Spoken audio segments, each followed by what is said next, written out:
मूकं करोति वाचालं पङ्गुं लङ्घयते गिरिं यत्कृपातमहं वन्दे परमानन्दमाधवम् श्रीमन्मदनगोपालं वृन्दारण्यपुरन्दरम् श्रीगोविन्दं प्रपद्येऽहं दीनानुग्रहकारकम् वन्दे मुकुन्दमरविन्ददलायताक्षं कुन्देन्दुशङ्खदशनं शिशुगोपवेशम् इन्द्रादिदेवगणवन्दितपादपीठम् वृन्दावनालयमहं वसुदेवसूनुम् नवजलधरवर्णं चम्पकोद्भासिकरणम्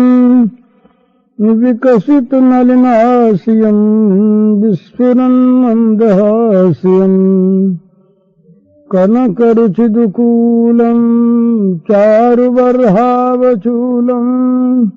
कमपि निखिलसारं नौमि गोपीकुमारम्। भगवान अंतर्यामी हैं।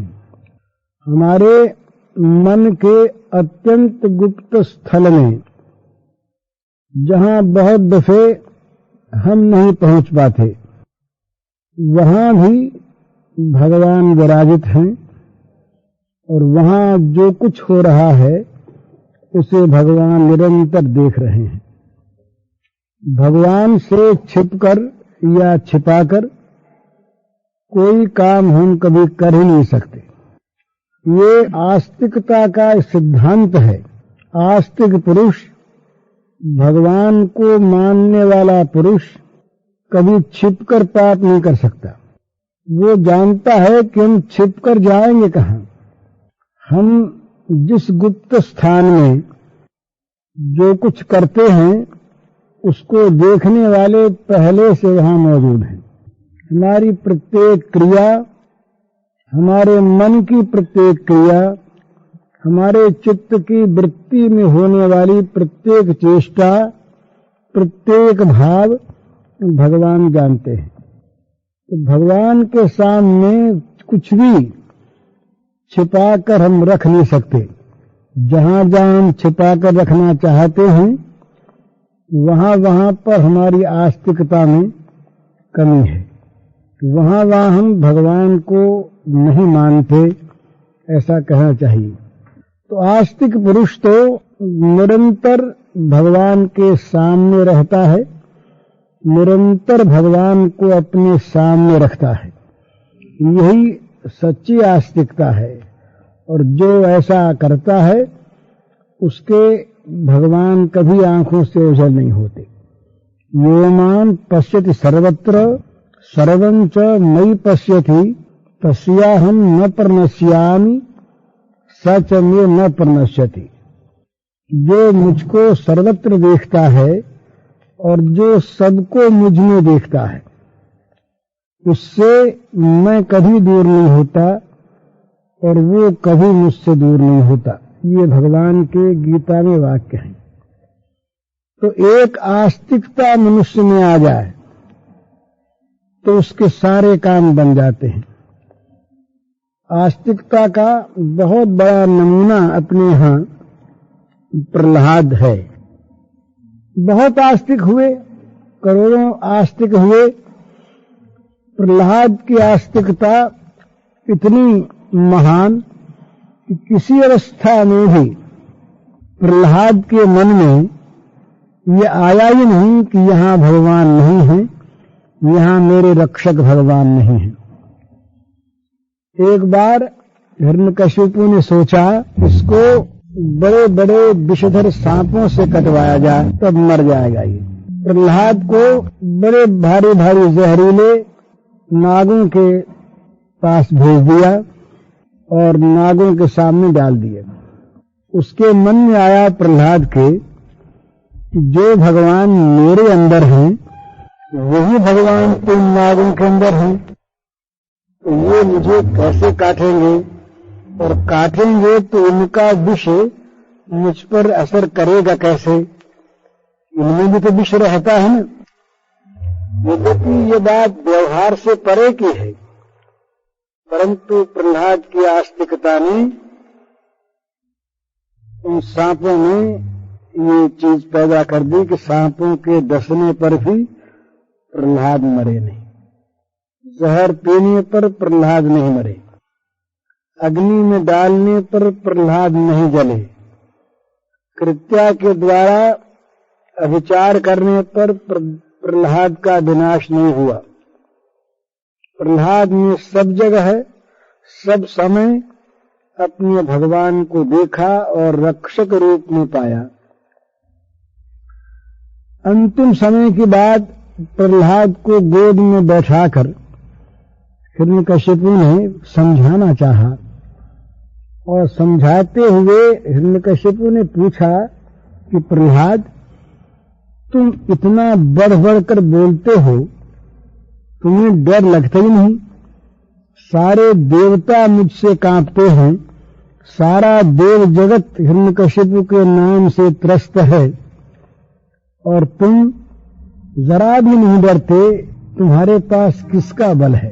तो प्रहलाद ने बड़ी शांति से, सरलता से, सहज भाषा में कहा, पिताजी, जिसके बल से आप बलवान हैं, जिसके बल से सारा जगत बलवान है, जहां से बल आता है उसी के बल से मैं बलवान हूं, मैं बोलता हूं। तो हिरण्यकशिपु ने पूछा, अब जरा हिरण्यकशिपु के मन में तैश आ गया, उसने कहा, कहां है वो तेरा भगवान जिसके बल पर तू इतना इतराता है, वो कहां है? तो प्रहलाद ने कहा, वो कहां नहीं है, आप में है, मुझ में है, बाहर है, भीतर है, रात्रि में है, दिन में है, संध्या में है, पशु में है, पक्षी में है, जड़ में है, चेतन में है, वृक्ष में है, पहाड़ में है, सब में वो है, सब जगह वो है, सब समय वो है। जब इतनी भारी श्रद्धा और विश्वास के साथ, ये प्रहलाद की बड़ी आस्तिकता, जब प्रहलाद ने ये बात कही तो हिरण्यकशिपु को और गुस्सा आ गया। हिरण्यकशिपु ने प्रहलाद को खंभे से बांध दिया और कहा, बता, तेरा वो भगवान इस खंभे में है? प्रहलाद ने कहा, हां है। निर्भयता के साथ और बड़ी सरलता के साथ, जैसे कोई देख रहा हो, प्रहलाद ने कहा, हां है। हिरण्यकशिपु ने बड़े जोर से, राक्षस था, खंभे पर एक घूंसा मारा, खंभा फटा, बड़े जोर की आवाज हुई, दिशाएं हिल गई, सारा दरबार हिल गया, उसमें से बड़े विकराल रूप, आधा नर शरीर, आधा हजारों जिनके हाथ, इस प्रकार के बड़े क्रूर, जिनके आंखों से अंगारे निकल रहे, जिनके उस क्रोध भरे मुख को देखकर सारी सभा संत्रस्त हो गई। हिरण्यकशिपु की दैत्य दल भागने लगा, भगवान प्रकट हो गए। वहां पर श्रीमद् भागवत में आया कि भाई भगवान खंभे से क्यों प्रकट हुए? भगवान तो चाहे जहां से प्रकट हो सकते थे, भगवान तो थे ही सब जगह। तो वहां भागवतकार कहते हैं, सत्यम विधातुम निज भृत्य भाषितम।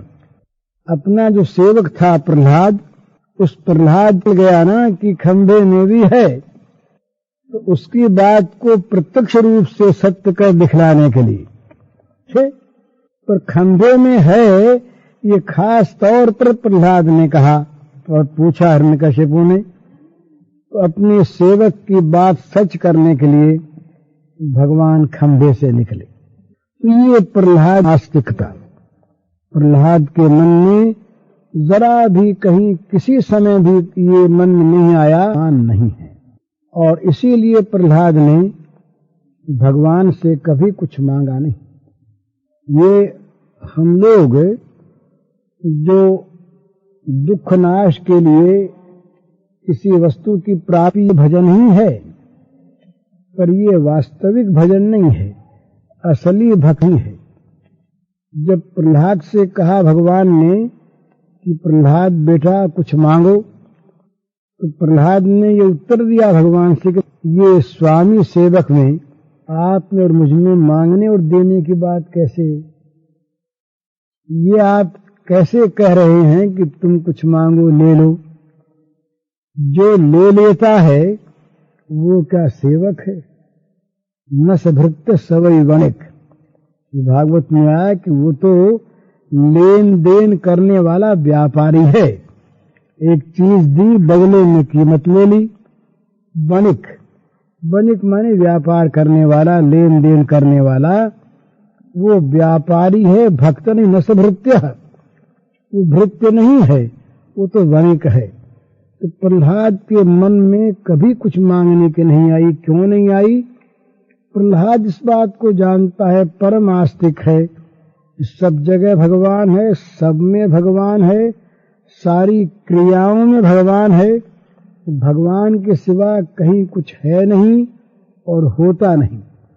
ऐसी अवस्था में भगवान से क्या मांगे? तो सर्वत्र भगवान, तो ये तो परम आस्तिकता।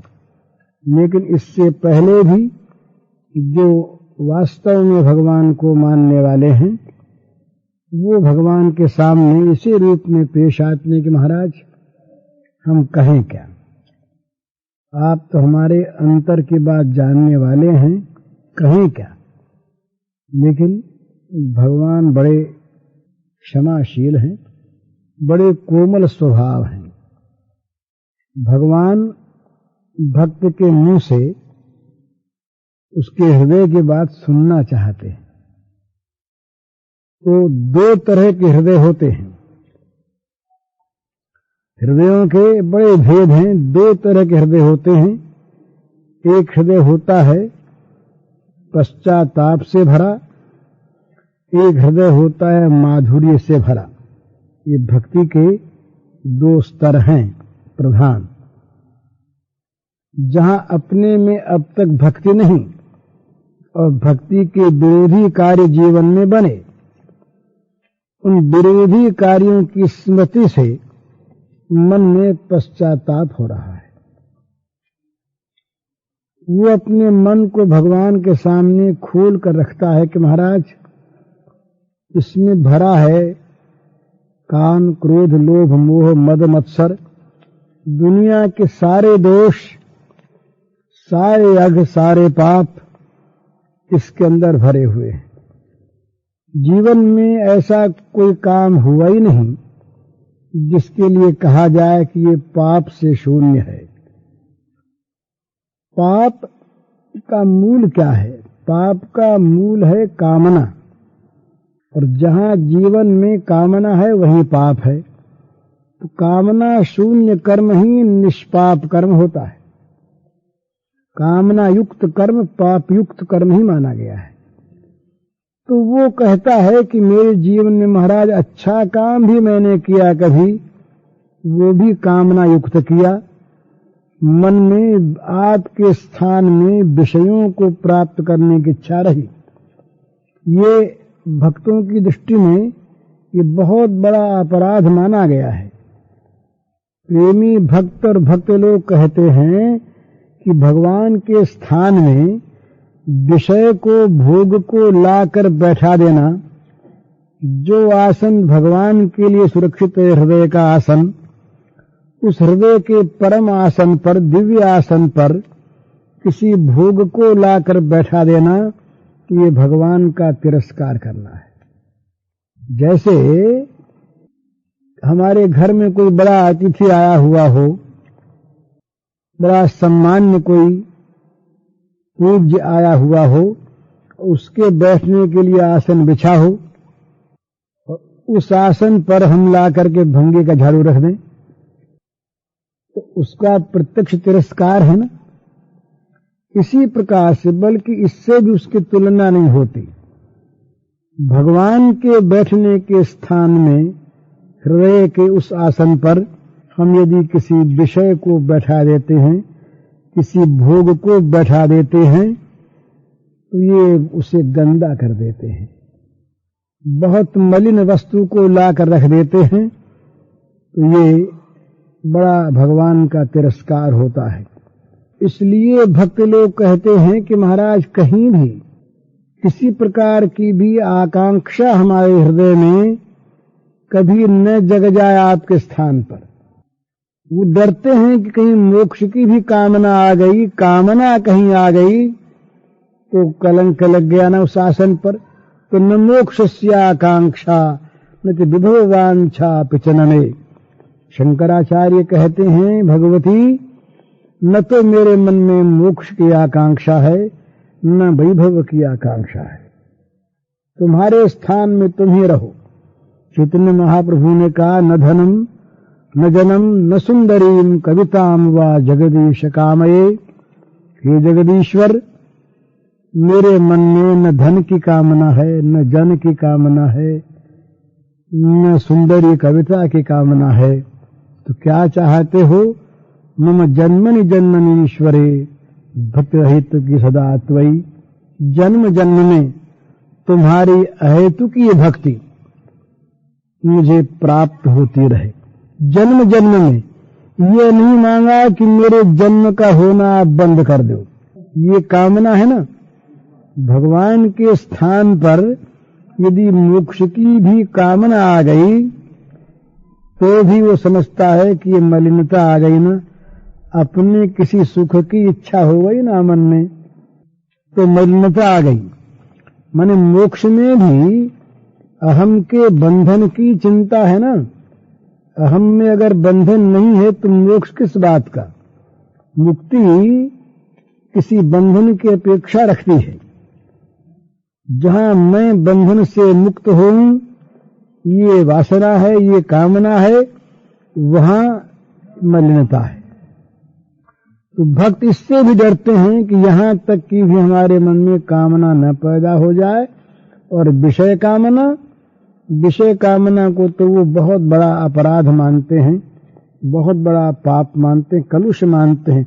जरा सा भी अगर आ जाता है तो समझते हैं कि हमारे समान बुरा कौन है, मौसम कौन कुटिल खलकामी। जिन तन दियो ताहि बिसरायो, ऐसो नमक हरामी। सूरदास के शरीर से महात्मा पुरुष ये कहते हैं कि भगवान मेरे समान कुटिल खल कामी कौन होगा दूसरा। मैंने आपको भुला दिया। तो भगवान की जरा सी देर की विस्मृति भी उनके मन में महाभयानक पाप सा मालूम देती है। फिर युगायते पक्ष्म कीदृशाम। श्री गोपांगनाओं ने कहा भगवान से कि महाराज, आंख की पलक पड़ती है, इतनी देर जो आप नहीं दिखाई पड़ते, ये युग के समान बीतता है। और ब्रह्मा के प्रति हमारे मन में बड़ी कटुता पैदा हो जाती है। हम कहते हैं इस ब्रह्मा ने, मूर्ख ने हमारे ये पलकें क्यों बना दी। माने एक पलक पड़ने का व्यवधान भी भगवान का उनको सहन नहीं होता। इसी प्रकार भगवान की स्मृति क्षण भर के लिए बिगर चित्त से हट जाती है तो वे उसे महापाप, बड़ा अपराध मानते हैं। तो किसी प्रकार की विषय कामना तब मन में आती है, तब वो उसे बड़ा पाप समझकर कहते हैं महाराज हमने बड़ा पाप किया। हमारे जीवन में ऐसी कोई स्थिति आई ही नहीं जब हम निष्पाप रहे हों। तो भगवान आप अंतर्यामी, आप हमारे मन की जानते हैं, हमारे मन की प्रत्येक स्थिति को पहचानते हैं।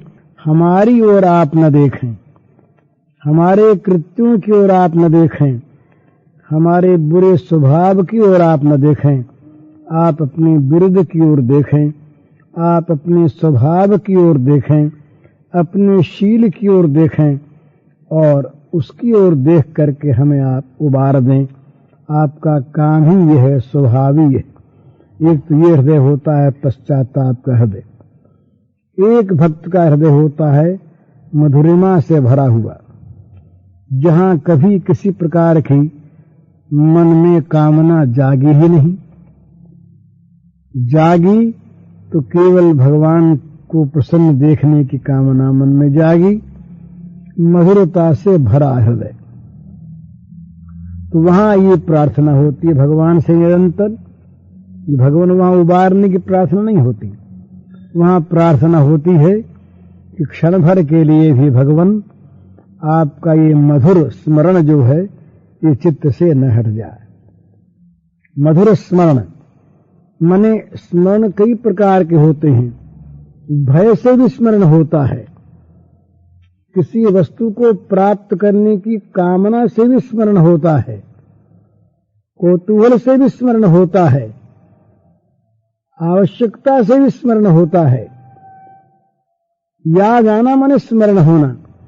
किसी चीज की जरूरत है तो स्मरण होता है, किसी बात का भय है तो स्मरण होता है, किसी बात के लिए मन में कौतूहल पैदा हो जाता है तो स्मरण होता है, किसी चीज का लोभ जाग जाता है तो स्मरण होता है, किसी से बैर होता है तो स्मरण होता है। तो स्मरण अनेक कारणों से होते हैं, परंतु सर्वोत्तम स्मरण कौन सा है? जिसके स्मरण आते ही चित्त में मिठास मालूम हो, एक मधुर मधुर बड़ा सुंदर रस चित्त में अपने आप बहने लगे। इस प्रकार की जो मधुर स्मृति है, अमृत स्मृति, सुधा भरी स्मृति, जिस स्मृति में मधुर अमृत भरा है, बस ऐसी स्मृति निरंतर चित्त में बनी रहे, यही वो मधुर हृदय की प्रार्थना होती है। ये बड़ी ऊंची चीज है। ये प्रार्थना जहां होती है वहां तो सारी सिद्धि प्राप्त हो चुकी। इसके पहले हम लोगों को भगवान पर विश्वास करके, भगवान के कोमल हृदय पर, भगवान की सुहृदता पर, भगवान की अहेतुक दया पर, भगवान की करुणामयता पर, भगवान के दयालु स्वभाव पर विश्वास करके निडर होकर भगवान के सामने अपने पापों को खोल देना चाहिए और भगवान से कहना चाहिए कि महाराज, जितने पाप अब तक के हैं उनसे उद्धार आप करो और आइंदे हमारे मन में किसी प्रकार की कभी पाप की, बुराई की कामना न जागे, इसके संभाल भी आप रखो। योगक्षेमं वहाम्यहम्, भगवान ने कहा। तो भगवान से अगर हमारे मन में ठीक विश्वास है और यदि हमारे मन में अपनी बुराइयों के लिए पश्चाताप है, तो हमारी प्रत्येक बात को भगवान मान लेंगे। माने जिसके स्वभाव में दयालुता होती है ना, ये स्वाभाविक बात है, जिसके स्वभाव में दयालुता होती है वो न्याय भी नहीं देखता। भगवान न्यायकारी हैं और भगवान दयालु हैं, दोनों ही बातें ठीक है, पर भगवान की दयालुता न्याय भरी है, भगवान का न्याय दया से भरा है। इसलिए भगवान की दया में अन्याय नहीं होती, लेकिन स्वाभाविक उनकी जो दयालुता है वो कहीं कहीं ऐसा बुद्धिवादियों की दृष्टि में रचा देती है कि भगवान न्याय नहीं करते। और हम जैसे लोगों का तो ये अनुभव भी है कि भगवान न्याय नहीं करते। भगवान न्याय करते होते तो न मालूम किस नरक में रहना पड़ता। भगवान तो दया ही करते हैं। उनके सामने जब माँ के सामने बच्चा रोने लगता है तो बच्चा क्या अपराध करके आया है, किस प्रकार से कुपथ्य करके आया है, क्या करके आया है, माँ भूल जाती है और उसके रोने को देखकर उसको गोद में लेकर माँ फुसलाने लगती है, हाथ फेरने लगती है, सहलाने लगती है, जिसमें उसका रोना मिट जाए, वो सुखी हो जाए।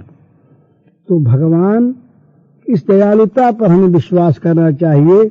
हमें ये निश्चय करना चाहिए मन में कि भगवान चाहे दंडदाता हूं, पर कहीं दंड भी देंगे तो उस दंड में उनकी दया भरी रहेगी। वो दंड में हमें दुखी देखकर सुखी नहीं होंगे। ये बड़ा अंतर है। एक आदमी किसी को चाकू से काटता है, वो उसको दुखी बनाने के लिए काटता है, और एक डॉक्टर किसी को चाकू से काटता है, वो दुख हरण करने के लिए काटता है। दोनों काटते हैं, अंग को काटते हैं।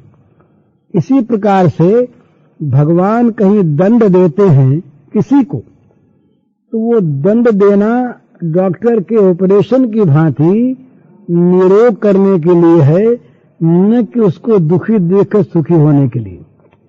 भागवत में आया है कि भगवान का दंड कैसा होता है, तो कहा कि जैसे माँ की चपत, बच्चे के माँ कहीं चपत लगाती है तो माँ के हृदय में बच्चे के प्रति कहीं द्वेष नहीं होता, और बच्चे को दुखी देखकर माँ सुखी हो जाए, ये तो माँ के हृदय की कल्पना में नहीं आ सकता।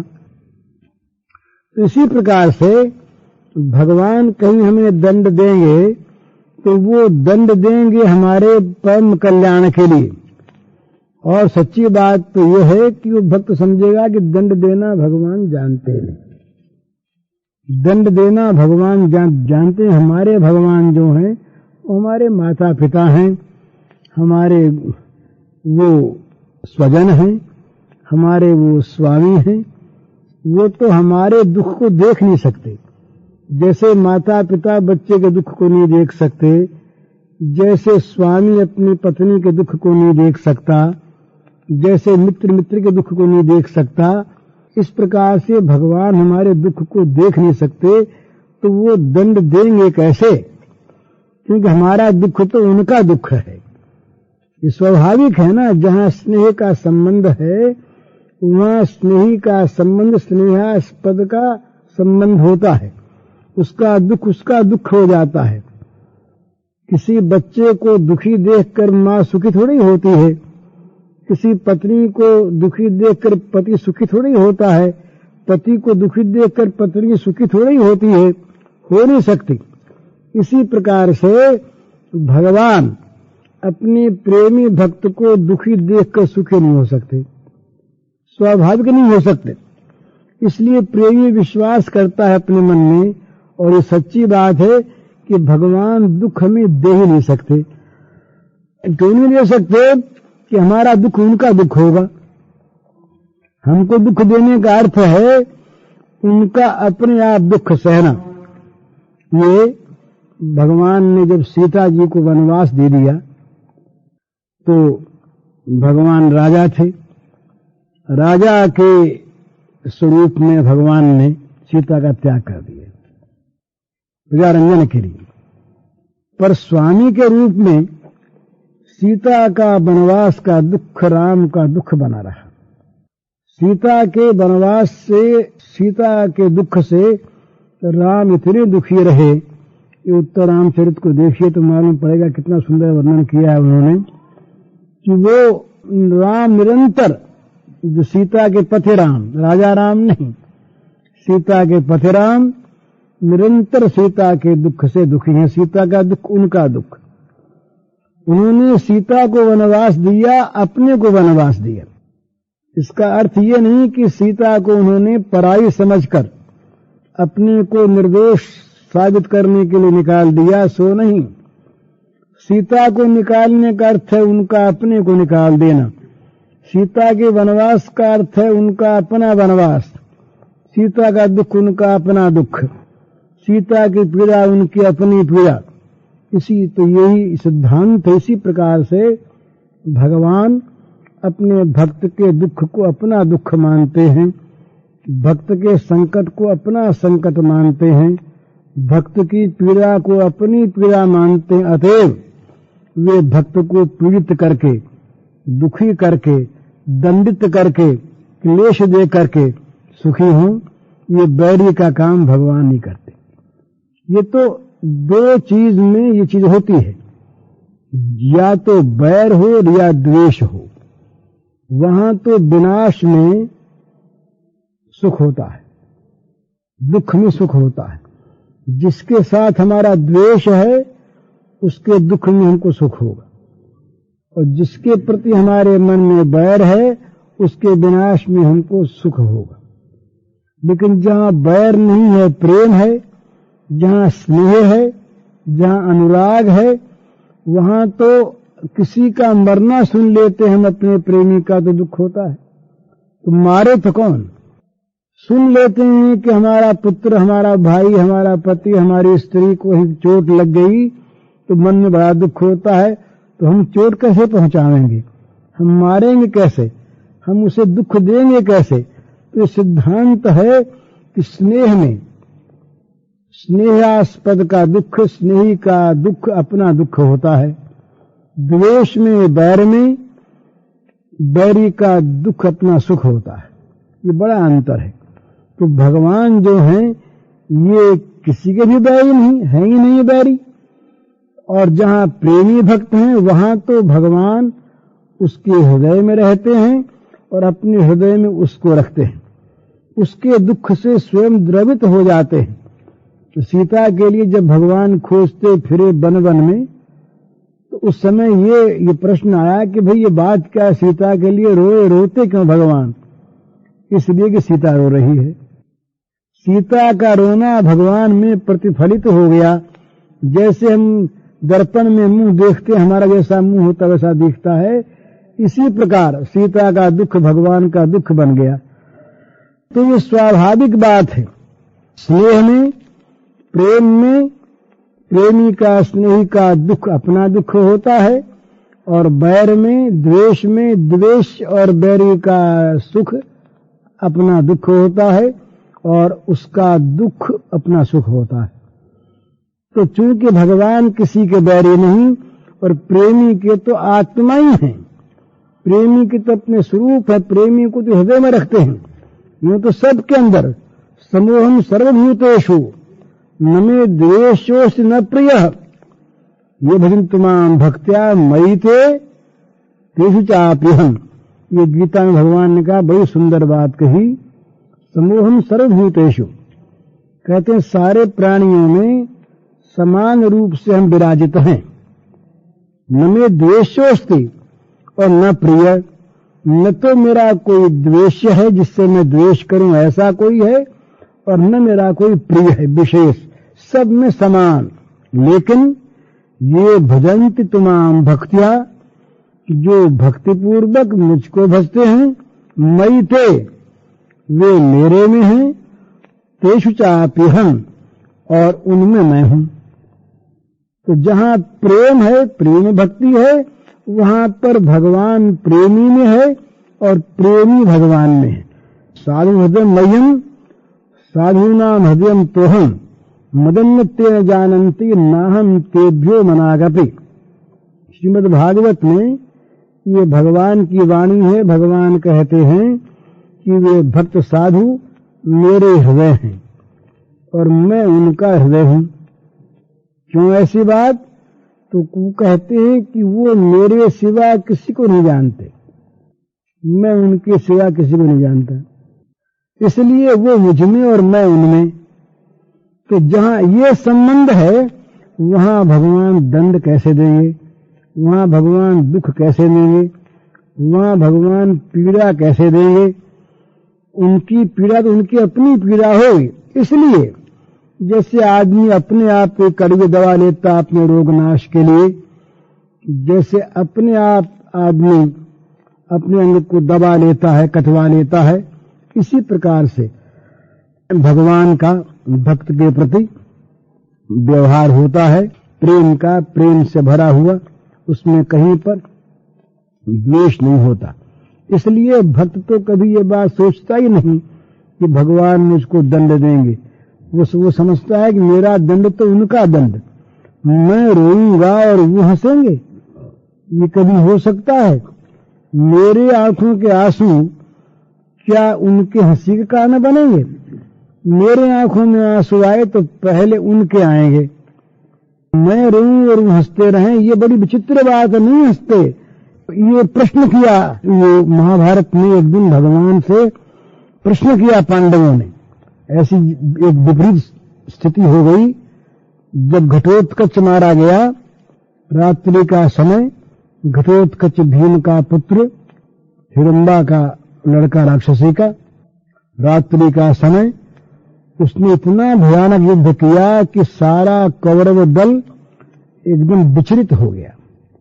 कर्ण के पास शक्ति थी दी हुई इंद्र की, इसलिए कि अर्जुन को मारने के लिए पर्याप्त थी। एक बार वो काम में आवे तो कर्ण ने उस शक्ति को रख छोड़ा था अर्जुन को मारने के लिए।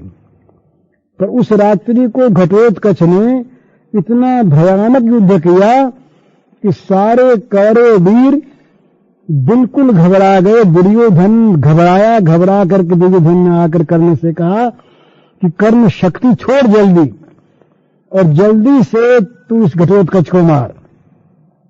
कर्ण ने कहा भैया घटोत्कच को मार दूंगा तो अर्जुन को कैसे मारूंगा, इस शक्ति तो अर्जुन को मारने के लिए है। तो दुर्योधन बोला कि तुम जीते रहोगे तब न अर्जुन को मारोगे, ये घटोत्कच आज ही रात को हम सबको मार डालेगा, तो शक्ति फिर क्या काम आएगी, तुम और हम बचेंगे नहीं, इतना ये महान युद्ध कर रहा है। तब हार कर घटोत्कच पर कर्ण ने शक्ति छोड़ दी, घटोत्कच मर गया। घटोत्कच के मरते ही सारे पांडव शिविर में शोक छा गया, युद्ध बंद हो गया। पांडव अपने शिविर में गए, सब रोए, सारे युधिष्ठिर से लेकर के और अर्जुन भीम सब के सब अत्यंत करुणार्द्र भाव से सब रोने लगे, आंखों में आंसू आ गए। इतना बड़ा वीर, इतना महावीर, सारे कौरवों को तस्त करने वाला हमारा बेटा मर गया। भगवान श्री कृष्ण एक तरफ बैठे बैठे हंसे, जरा उनके मुंह पर मुस्कुराहट आ गई। बुरी लगी ये चीज, बुरी लगी पांडवों को कि हमने तो ये दुख आया और हमारे घर के, हमारे अपने श्री कृष्ण, इनके मुंह पर मुस्कुराहट कैसी। तो अर्जुन ने जाकर के पूछा, कहा भगवान ये विपरीत आचरण कैसे आप में आज, इतना बड़ा अपने घर में नुकसान हो गया, इतनी बड़ी हानि हो गई, घटोत्कच मर गया, सहानुभूति के लिए भी ऐसे समय पर हंसी नहीं आया करती, आपके चेहरे पर हंसी। सत्य कैसे बताया भगवान ने कि ये हंसी किस बात की है। इस हंसी में दो कारण है। घटोत्कच अपना पुत्र था ठीक, पर था राक्षस। वो अगर उसे कर्ण नहीं मारता तो फिर आगे चल के मैं मारता उसे। एक तो राक्षसी स्वभाव का एक प्राणी जो था दुनिया को दुख देने के लिए, एक तो ये खुशी, और ये खुशी मैं भी मना था। तो मेरा मन आज इस बात से प्रसन्न है, बड़ा प्रसन्न है कि मेरा अर्जुन बच गया। अगर वो शक्ति बची रहती कर्ण के पास तो वो शक्ति छूटती अर्जुन पर ही, अर्जुन मेरा प्रिय मर जाता। मैं चिंतित था, भगवान ने यहां तक कहा वहां पर कि मुझे रात को नींद नहीं आती थी, दिन में रोटी नहीं भाती थी मुझको, इस बात से कि कर्ण के पास शक्ति है। जब जब कर्ण के सामने रथ में ले जाता तब तब मैं कर्ण को हिप्नोटाइज कर देता, मोहित कर देता कि कर्ण शक्ति को भूला रहे। आज वो शक्ति घटोत्कच पर छूट गई, मेरा अर्जुन बच गया।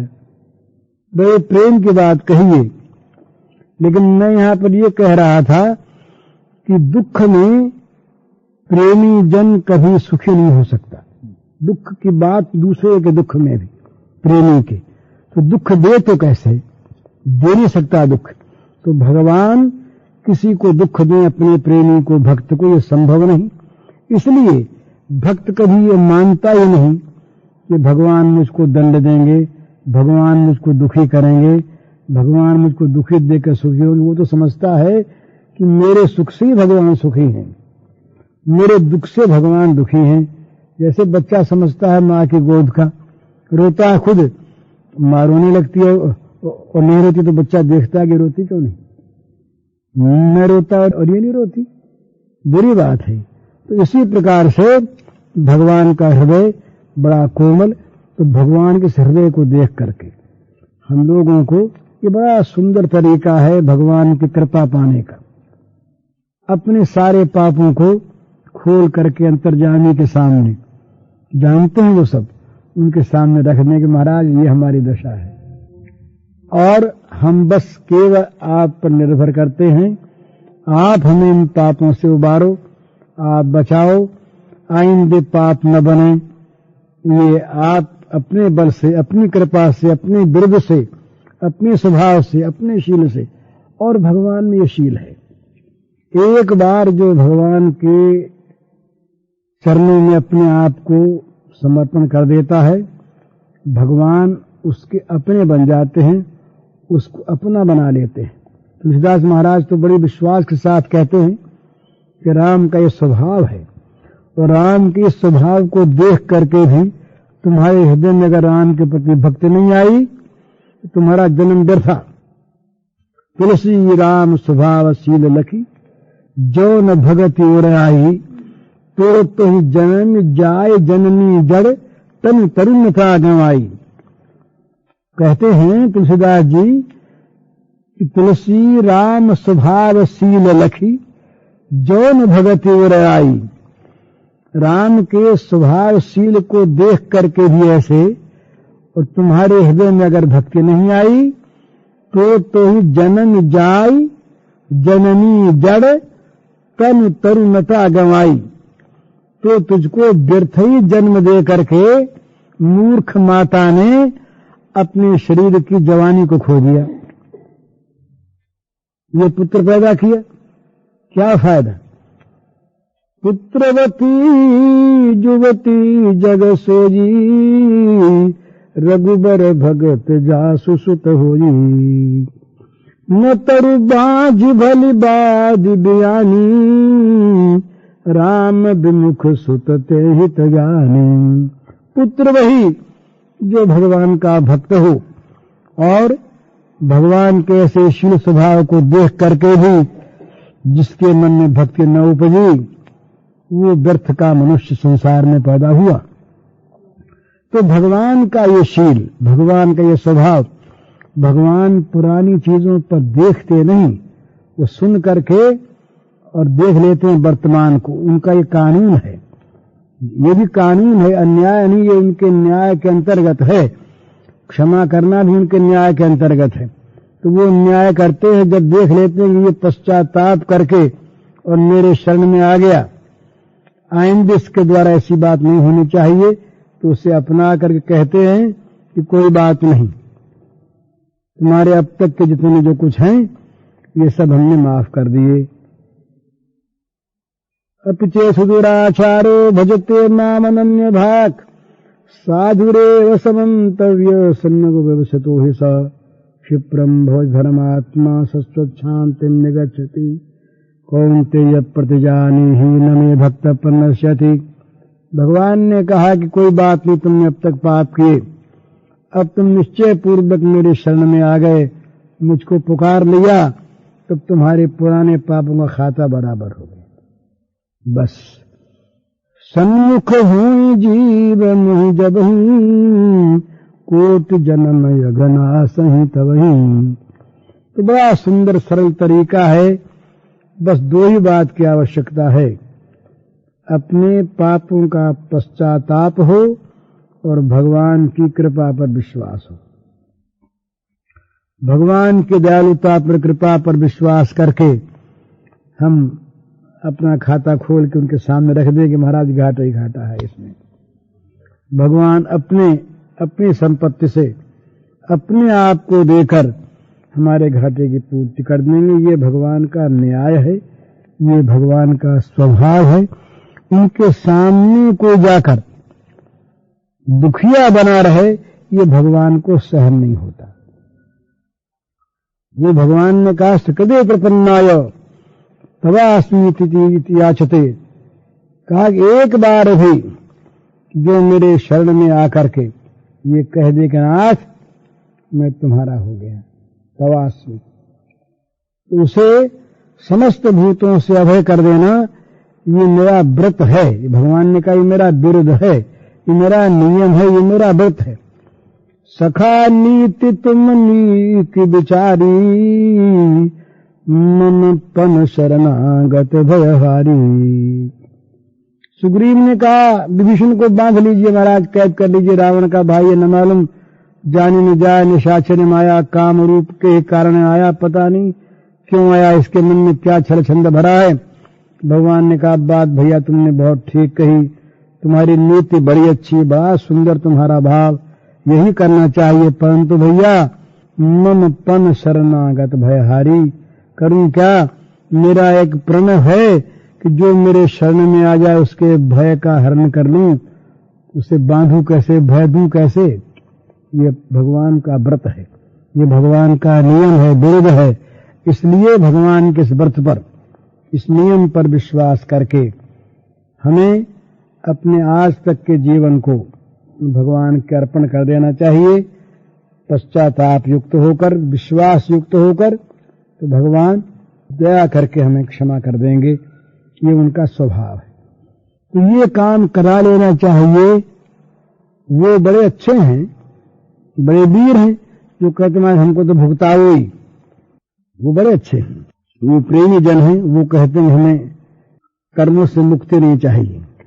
कुटिल कर्म ले जाहि मोहि, जह जह अपनी बरियाई, तह तह जन छिन छोह छाड़ियो, कमठ अंध किए नाई।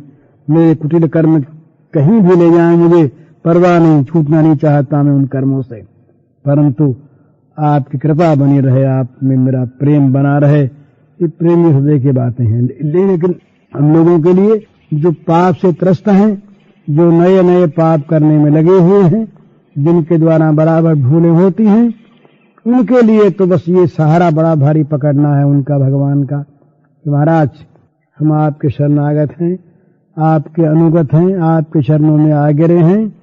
आप दयानिधि हैं, आप कृपा सागर हैं, और हम दोषों से भरे। हमारे दोषों को आप देख लीजिए और हमें आप अपनी कृपा के बल से दोषों से मुक्त कीजिए। अगर सच्ची प्रार्थना हमारी है तो अवश्य अवश्य सुनी जाएगी। ये भगवान ने प्रतिज्ञा करके गीता में कहा, प्रतिज्ञा पूर्वक का सुदूराचार्यापि महान दुराचारी भी अगर मुझ पर विश्वास करके मुझको अपना त्राणकर्ता मानकर मेरे शरण में आकर मुझे पुकार लेता है, वो साधु बन जाता है, तो उसका निश्चय ठीक है, वो बहुत जल्दी धर्मात्मा हो जाता है, उसे शाश्वती शांति प्राप्त होती है, उस मेरे भक्त का विनाश नहीं होता, पतन नहीं होता। ये भगवान की प्रतिज्ञा है। इसलिए समय रहते रहते इसमें सबसे बड़ी चीज तो विश्वास है। बिनु विश्वास भगत नहीं, तेहि बिनु द्रवहीन राम। राम कृपा बिनु सपने जीव किलह विश्राम। बिना विश्वास के इस प्रकार की भक्ति, शरणागति, प्रपत्ति होती नहीं, और बिना प्रपत्ति के भगवान की कृपा का अनुभव नहीं होता। तो विश्वास करना चाहिए भगवान पर। ये जहां हृदय हिल जाता है ना संदेह से, वहां भगवान आए हुए हट जाते हैं। भगवान तो हमारे रोज आते हैं, दिन में न मालूम कितनी बार भगवान आते हैं। मंगलनाथ जी महाराज कहा करते थे कि भगवान याद आते हैं जो हमको, ये मानो भगवान हमारे सिर पर हाथ रखते हैं, और हम फिर भूल जाते हैं, ये मानो हम उनके हाथ को परे कर देते हैं कि तुम्हारी जरूरत नहीं, हमको हटो।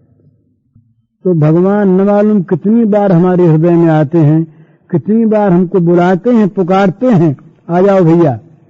हृदय में आ करके हमें भगवान पुकारते हैं, भगवान कहते हैं आ जाओ, और हम इतने पर भी आते नहीं, इतने पर भी हम भगवान की ओर जाते नहीं। इसका अर्थ क्या है? इसका अर्थ यही है कि हमारे मन में भगवान पर जो विश्वास होना चाहिए, भगवान के प्रति जो श्रद्धा होनी चाहिए, आस्था होनी चाहिए, जो आस्था कैसी, इसका बिल्कुल प्रत्यक्ष नमूना है संसार के विषयों पर जो आस्था हमारी है। विषयों में जो विश्वास है, हमें कितना विश्वास हो रहा, बार बार हम निराश होते हैं, बार बार विषयों से, भोगों से हमें असफलता मिलती है, तब भी हमारी इतनी आस्था बनी हुई, इतना विश्वास बना हुआ, इतनी श्रद्धा बनी हुई कि बार बार हम उन्हीं को चाहते हैं। अब के सुख मिल जाएगा, अब की मिल जाएगा, अब के नहीं मिला तो क्या हुआ, इतना और हो जाएगा तो अब की मिल जाएगा। हमारी आस्था कभी चूकती नहीं, हमारी प्रीति कभी हटती नहीं। या प्रीति रविवेका नाम विषय स्वनपायनी। प्रहलाद ने भगवान से प्रार्थना की कि भगवान, जैसी अनपायनी प्रीति अविवेकी लोगों की, अज्ञानियों की विषयों में है, उसी प्रकार की प्रीति हमारी आप में हो जाए। प्रीति कैसी करनी चाहिए, श्रद्धा कैसी करनी चाहिए, आस्था कैसी करनी चाहिए, हम सब जानते हैं। जैसी विषयों में करते हैं ऐसे भगवान में करो, बस इससे ज्यादा की आवश्यकता नहीं। हमारा जैसा विश्वास, जैसी श्रद्धा, जैसी आस्था, जैसी प्रीति हमारी इन भोगों में है, जिनसे हम बार बार निराश होते हैं, जिनको छोड़ के हमें जाना पड़ेगा निश्चित, जिनकी ममता हमसे विच्छिन्न हो जाएगी, जो हमको धोखा देंगे, हम जिनको छोड़ देंगे, जो हमें छोड़ देंगे, ऐसे विषयों पर हमारी जैसी प्रीति है, जैसी आस्था है, जैसी श्रद्धा है, जैसी भक्ति है, भगवान कहते हैं इससे ज्यादा मत करो। इन तुच्छ विषयों में, गंदे विषयों में जो तुम जैसी प्रीति करते हो, बस वैसी मेरे में कर लो। या प्रीति रविवेका नाम विषय स्वनपायनी। विषयों में जैसी प्रीति अनपायनी अविवेकी पुरुषों की है, वैसी भगवान में हमारी हो जाए तो हमारा काम हो जाए। तो ये बस सबसे बड़ी चीज जो है, ये भगवान पर विश्वास है, भगवान की कृपा पर विश्वास है, भगवान में आस्था है। ये आस्था करके देखिए आप, जितनी जितनी भगवान में श्रद्धा, विश्वास, आस्था बढ़ेगी, उतना उतना ही प्रत्यक्ष आपको दिखेगा कि आपके मन से दुख जा रहा है, अशांति जा रही है।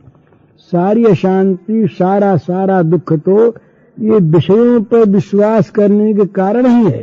ये धोखा देने वाले, इन पर विश्वास किया, धोखा मिला। ये कहीं पर भी विश्वास के पात्र ही नहीं, निरंतर धोखा देंगे। बड़ा प्रेम शरीर से है कि शरीर भी एक दिन छोड़ देगा, बड़ा प्रेम स्वास्थ्य से है, शरीर की तंदुरुस्ती से ये बीमार हो जाएगा, धोखा दे देगा।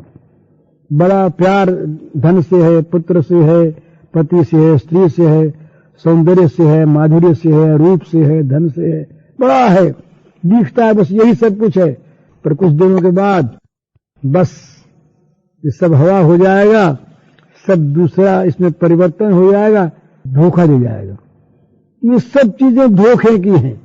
इन चीजों पर हम आस्था करके बैठे हैं तो सुख कहां से होगा, इसमें दुख बढ़ेगा। जितना भी भोगों का विश्वास है, उतना ही मनुष्य का दुख बढ़ता और बढ़ेगा। आज का जगत कहता है ना, आज का जगत कहता है कि हम सुख ला रहे हैं भोगों की प्रीति से, भोगों के संग्रह से। दुख बढ़ रहा है, सुख आएगा नहीं, आ सकता नहीं। जो वस्तु अपूर्ण है, जो वस्तु अनित्य है, जो वस्तु विनाशी है, उस वस्तु से कभी सुख मिल नहीं सकता। ये सिद्धांत है। जगत का कोई विषय, कोई स्थिति, कोई अवस्था, कोई वस्तु ऐसी नहीं है जो पूर्ण हो, जो नित्य हो, जो परिवर्तनशील न हो। सब वस्तुएं परिवर्तनशील, बदलने वाली, सब वस्तुएं विनाश होने वाली, और सब वस्तुएं अपूर्ण। तो इनको लेकर के हम जहां सुख शांति की खोज करते हैं, नहीं मिलेगा। भगवान ने कहा कि इनकी वासनाओं को तो काटो, असंग शस्त्रेण विभिन्न छित्वा, वैराग्य रूपी शस्त्र से इन वासनाओं की जड़ों को काटो। और ततः पदम तत्परमार्गितव्यम यस्मिन् गता न निवर्तन्ते भूय। उस चीज को खोजो, उसको प्राप्त करने का उनका अनुसंधान करो, जिसके मिल जाने पर फिर वो कभी जाते नहीं, जहां पहुंच जाने पर तुम लौट कर आते नहीं हैं। तत्पदम तत्परमार्गितव्यम यस्मिन् गता न निवर्तन्ते भूय। जहां जाने पर फिर लौटना नहीं होता, उसको याद करो, उसको चाहो। वो चीज जब मिलेगी तब पूर्ण मिलेगी, नित्य मिलेगी और अपरिवर्तनशील मिलेगी। तो ये सिद्धांत है, चाहे व्यष्टि हो, चाहे समष्टि हो, चाहे एक आदमी हो, चाहे परिवार हो, चाहे देश हो, चाहे विश्व हो, भोगों के द्वारा अंतिम शांति, नित्य सुख कभी किसी को मिला नहीं, मिलेगा नहीं, मिल सकता नहीं। इसलिए गांधी जी कहा करते थे कि मैं तो स्वराज्य चाहता हूं मोक्ष के लिए। स्वराज्य के माध्यम से इस राजनीति के क्षेत्र में पड़ गया, इसलिए इसके द्वारा मैं मोक्ष चाहता हूं, ये मेरा लक्ष्य नहीं है। तो बात बिल्कुल ठीक।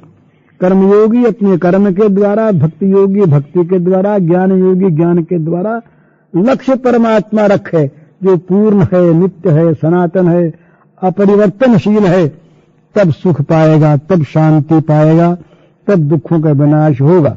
और यदि इस बदलने वाले, इस विनाशी, अनित्य और अपूर्ण विषयों के द्वारा सुख चाहेगा, सुख कभी मिलने का नहीं। इसलिए जिसकी भोगों पर आस्था है, जिसका भोगों पर विश्वास है, जिसकी भोगों में श्रद्धा है, वो कभी सुखी होने का नहीं। वो ये इसी तरह से उबलता हुआ जलता हुआ जीवन भर रहेगा और जलते हुआ मर जाएगा और आगे उसको फिर जलन मिलेगी, कोई संदेह नहीं इसमें। और जिसका मन भगवान पर विश्वास करेगा, जिसकी बुद्धि भगवान पर आस्था करेगी, भगवान पर जिसकी श्रद्धा होगी, उसका जीवन यहां पर भी सुखी हो जाएगा, शांति आ जाएगी, जलन मिट जाएगी, सुख से मरेगा और फिर भगवान को प्राप्त करके सदा के लिए प्रशांत हो जाएगा। ये दोनों चीजें हम लोगों के लिए खुली हुई है। तो अंतर्यामी भगवान के सामने हम अपने आप को खोल करके रख दें, और वो जानते हैं, और उन पर विश्वास करके